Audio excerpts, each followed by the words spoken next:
Hello दोस्तों, स्वागत है हमारे इस नए जावा ट्यूटोरियल वीडियो में। आज के वीडियो में हम लोग चर्चा करेंगे कि हम जब प्रोग्राम लिखते हैं, जैसे एग्जांपल के लिए मैं आपको एक प्रोग्राम दिखाऊं तो आपको समझ में आ जाएगा।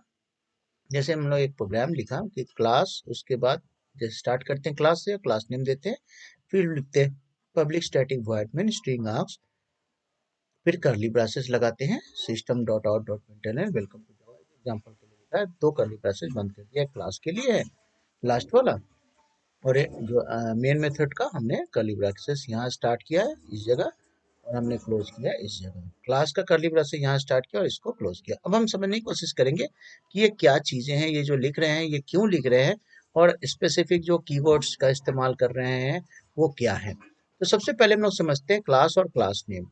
तो आपको पता ही है कि जब भी हम लोग जावा का प्रोग्राम लिखते हैं तो सबसे पहले हमें क्लास डिफाइन करना पड़ता है।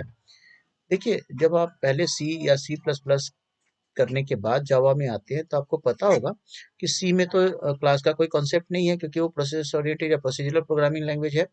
C plus plus object oriented programming language जरूर है, लेकिन जब हम सी प्लस प्लस में प्रोग्राम लिखते हैं तो उसमें कंपल्सन नहीं होता है कि क्लास हम डिफाइन करें। आप क्लास के बिना भी प्रोग्राम लिख सकते हैं या क्लास के साथ लिख सकते हैं, लेकिन जब जावा में आप प्रोग्राम लिखते हैं तो आपको हमेशा जो भी कोड आप लिखेंगे वो किसी भी क्लास के अंदर ही होना चाहिए।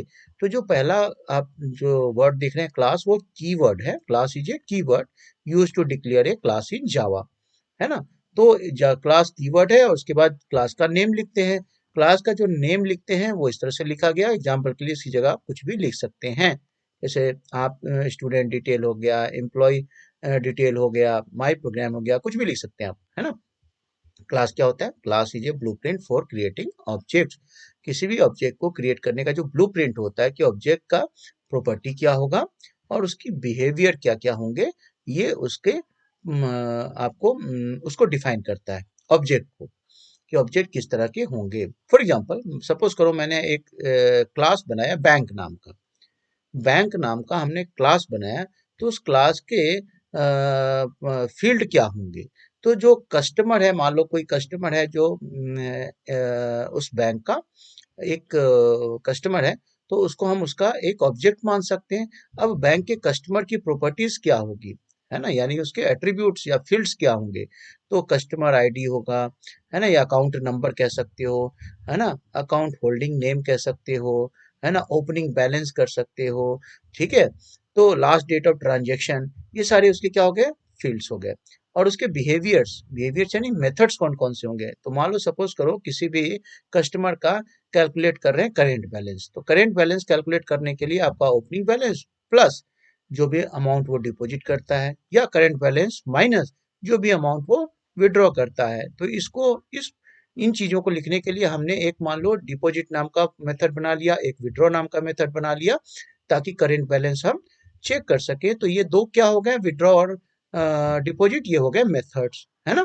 तो एक और एग्जांपल लेते हैं। मान लो हमने स्टूडेंट क्लास डिफाइन किया है, तो स्टूडेंट क्लास की प्रॉपर्टी क्या होगी, roll number student, roll number student name, है ना, date of admission, okay, marks obtained, ये सारे हो गए उसके प्रॉपर्टीज। और उसके बिहेवियर्स मेथड्स क्या होंगे, मान लो उसका हम रिपोर्ट कार्ड जनरेट कर रहे हैं, तो रिपोर्ट कार्ड जनरेशन जो है उसका एक मेथड हो गया, है ना।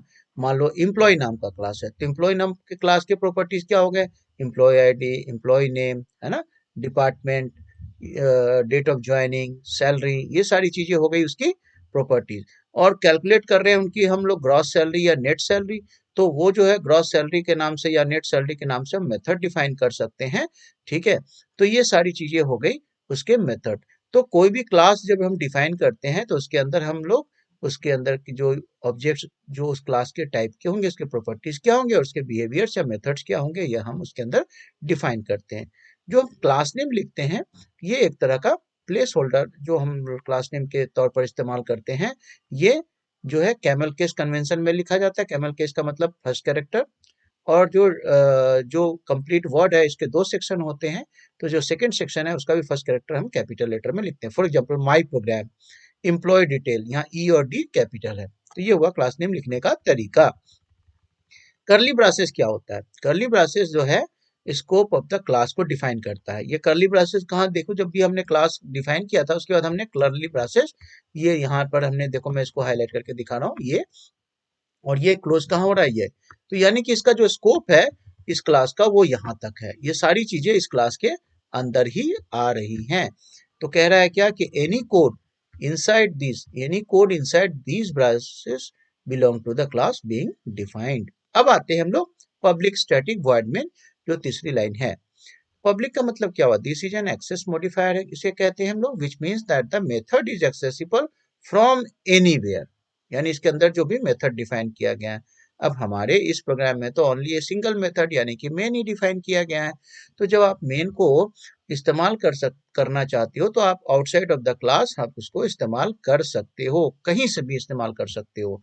आपको पता ही है कोड लिखने के बाद हम लोग कमांड प्रॉम्प्ट में जा करके हम लोग इसको कंपाइल करते हैं और रन करते हैं, तो ये भी तो आउटसाइड ऑफ द क्लास ही हुआ ना, इसलिए इसे पब्लिक डिफाइन करेंगे। और इसकी जगह प्राइवेट लिख दिया तो फिर हम इसको आउटसाइड ऑफ द क्लास उसको इस्तेमाल नहीं कर सकते, ठीक है ना। तो मेन मेथड जो है पब्लिक ही होना चाहिए, ताकि जो जावा वर्चुअल मशीन है ना, जो कोड को यानी कंपाइलेशन के बाद जो बाइट कोड जनरेट होता है, ये हम चीजें आगे डिस्कस करेंगे।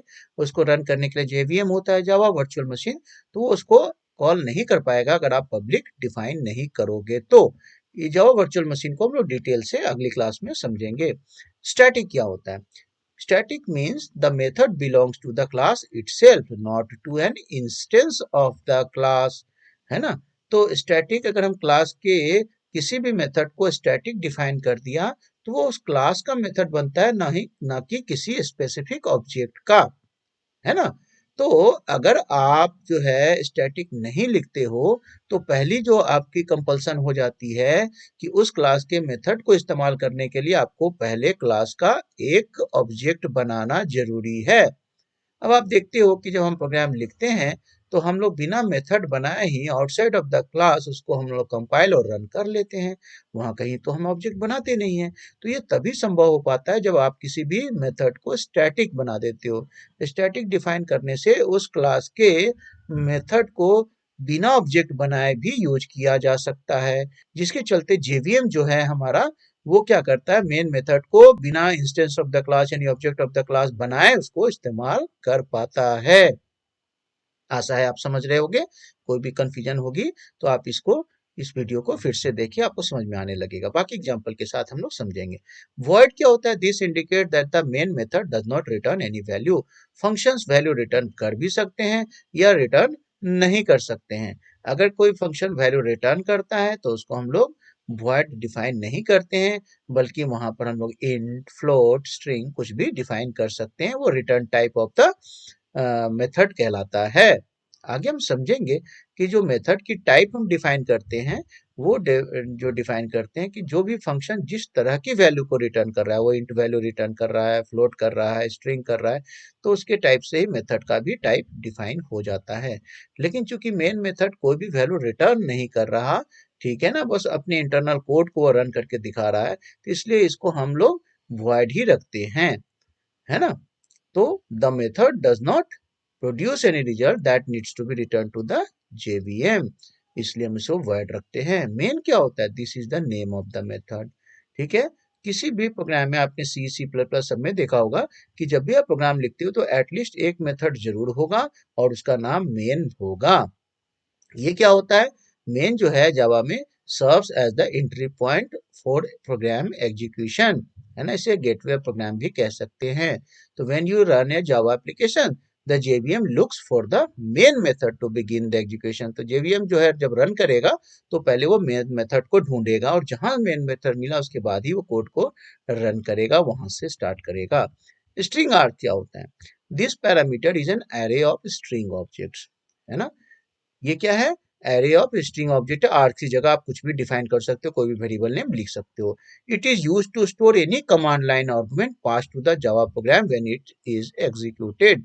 आप चाहो तो कोई कमांड लाइन में जाकर के कोई स्ट्रिंग वैल्यू पास कर सकते हो, जिसका हम कोड में इस्तेमाल भी कर सकते हैं, हम देखेंगे। For example, if the program is started with some argument Java my program argument 1 argument 2 जो भी होगा, those arguments would be stored in the argument array. वो आर्गुमेंट एरे में वो स्टोर हो जाता है और जिसको भी रन करना है आप उसको रन करके दिखा सकते हो। फॉर एग्जाम्पल यहाँ पर एक इस चीज को समझने के लिए स्ट्रिंग आर्स को यहाँ पर एक एग्जाम्पल दिया गया है। क्लास कमांड लाइन का एग्जाम्पल लिया हमने, public static void main string arcs. यहाँ पर हम चेक कर रहे हैं कि अगर आर्गुमेंट का लेंथ ग्रेटर देन 0 है, यानी एक भी आर्गुमेंट पास किया जाता है, तो हम प्रिंट आउट क्या कर रहे हैं, the value passed on the command line is plus argument of 0।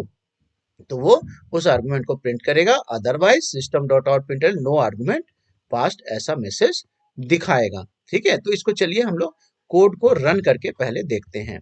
इससे पहले कि हम लोग कोड को रन करें, ये रहा कोड जो मैं यहाँ पर मैंने लिख दिया है, इसको मैं आपको रन करके दिखाता हूँ। ठीक है ना, यहाँ पर बस कुछ नहीं है, क्लास हमने नाम लिया है, कमांड लाइन एग्जांपल दिया है, public static void main string arcs. यहाँ पर हम चेक करें कि आर्क की लेंथ अगर आर्क्स डॉट लेंथ यानी कि जो आर्गुमेंट की लेंथ अगर ग्रेटर देन 0 है, तो हम आउटपुट का क्या प्रिंट करें, the value passed on the command line is argument bracket में 0, तो वो उसको प्रिंट करता है। तो इसको एक बार रन करके देखते हैं। पहले क्या करना है, आपको इसको सेव कर लेना है। सेव करने के बाद आपको कहाँ जाना है, CMD में जाना है, याद है ना, CMD। अगर किसी को ये समझ में नहीं आ रहा है कैसे CMD बजा रहे, तो फर्स्ट वाली वीडियो आप देख लेंगे। ठीक है, CMD में आपको ध्यान होगा मैंने क्या किया था, CD और बैकस्लैश या पाथ साइन दिया हमने, बाहर निकल गया रूट डायरेक्टरी में। अब इसमें आप dir करके कमांड देखोगे, हमारा कहाँ पर है फोल्डर, माई जावा नाम का फोल्डर बनाया था, CD स्पेस माई जावा JAVA, ये बना लिया हमने।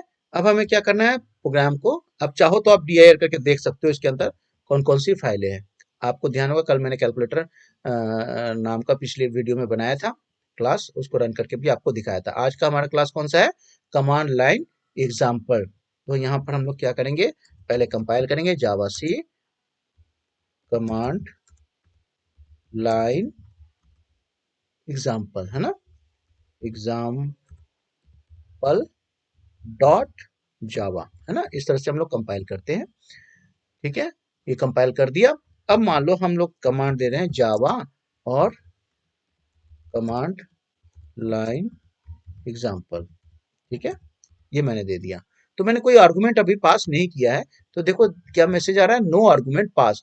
क्यों ये मैसेज आ रहा है, क्योंकि कोड में हमने क्या लिखा है, अगर ध्यान दो तो कोड में हमने लिखा है कि if argument dot length is greater than 0 then ये प्रिंट करेगा, नहीं तो एल्स में अगर कोई आर्गुमेंट पास नहीं करोगे तो नो आर्गुमेंट पास। अब आर्गुमेंट पास करेंगे तो क्या होगा, क्योंकि हम ऑलरेडी कंपाइल कर चुके हैं, तो हम जो है कमांड प्रॉम्प्ट पे फिर से जाते हैं। ठीक है, यहाँ पर सिंपल आपको यहीं पर जाकर के, मान लो सपोज करो कि मैंने कमांड दे दिया हेलो, ऐसे मैंने दे दिया, तो एक आर्गुमेंट मैंने पास करी है, तो वो देखो आपको दिख रहा है कि यहाँ पर आउटपुट आ रहा है, the value passed on the command line is hello, क्योंकि हमने आर्गुमेंट वैल्यू दी है इसलिए वो यहाँ पर दिखा रहा है। आई होप कि आप इसे अच्छे से समझ गए होंगे कि स्ट्रिंग आर्क्स का क्या मतलब होता है। और स्ट्रिंग आर्क्स का कई बार हम लोग इस्तेमाल नहीं करते, लेकिन मैंने एक छोटे से एग्जांपल से बताया है कि इस आर्गुमेंट का भी आप इस्तेमाल कर सकते हो, वैल्यू को पास कर सकते हो कमांड लाइन के जरिए। आई होप कि आपको ये टॉपिक समझ में आ गया होगा, और साथ ही साथ जो है आपको जो है इस कॉन्सेप्ट को भी आप समझ गए होंगे कि इस चीजों को जो हम लिखते हैं तो इसमें क्या क्या चीजें हैं, class, class name, curly braces क्या है, पब्लिक क्या है, स्टैटिक क्या है, वॉइड क्या है, मेन क्या है ना। तो ध्यान रखना है कि आप जो है यहाँ पर जब आप प्रोग्राम रन करते हो तो आप जो है इसका कहीं भी ऑब्जेक्ट हमने बनाया है, आपको ध्यान होगा ऑब्जेक्ट बनाने के लिए क्लास नेम और उसके बाद ऑब्जेक्ट डिफाइन करना होता है। यहाँ पर तो कई ऑब्जेक्ट नहीं बनाया, और हमें मेन को इस्तेमाल करना है outside of the class command line से, तो इसको स्टैटिक करना जरूरी है, क्योंकि मेथड है हमारा मेन, जो इस क्लास का ही एक पार्ट है, क्लास का मेथड है, लेकिन हम बिना ऑब्जेक्ट बनाए इसको इस्तेमाल कर रहे हैं, इसलिए इसको स्टैटिक कीवर्ड हम यहाँ पर इस्तेमाल करते हैं। और ये मेन मेथड कोई भी वैल्यू रिटर्न नहीं कर रहा है, इसलिए इसको वॉइड रखते हैं। और पब्लिक इसलिए रखते हैं क्योंकि आउटसाइड ऑफ द क्लास, इसको क्लास के स्कोप से और हमें इसको बाहर से एक्सेस करना है, इसलिए इसको हम पब्लिक रखते हैं, नहीं तो ये एक्सेस नहीं हो पाएगा। तो आई होप कि आपको ये पूरा कॉन्सेप्ट और ये पूरा बेसिक प्रोग्राम के जो सिंटेक्स हैं वो समझ में आ गए होंगे। अगर फिर भी नहीं समझ में आया हो तो कमेंट पर जाकर के आप क्वेश्चन कर सकते हैं, मैं आपको इसके उत्तर देने की कोशिश करूंगा। तो आज के वीडियो में बस इतना ही, मिलते हैं अगले किसी इसी तरह के इम्पोर्टेंट वीडियो में। तो ये हमारा आज का दूसरा लेसन था जिसको हमने आज सीखा कि क्लास को कैसे डिफाइन करते हैं, उसका क्या मतलब होता है और पब्लिक स्टैटिक वॉइड मेन क्या है और स्ट्रिंग आर्गुमेंट जो हम पास करते हैं वो क्या है, उसको हमने समझा।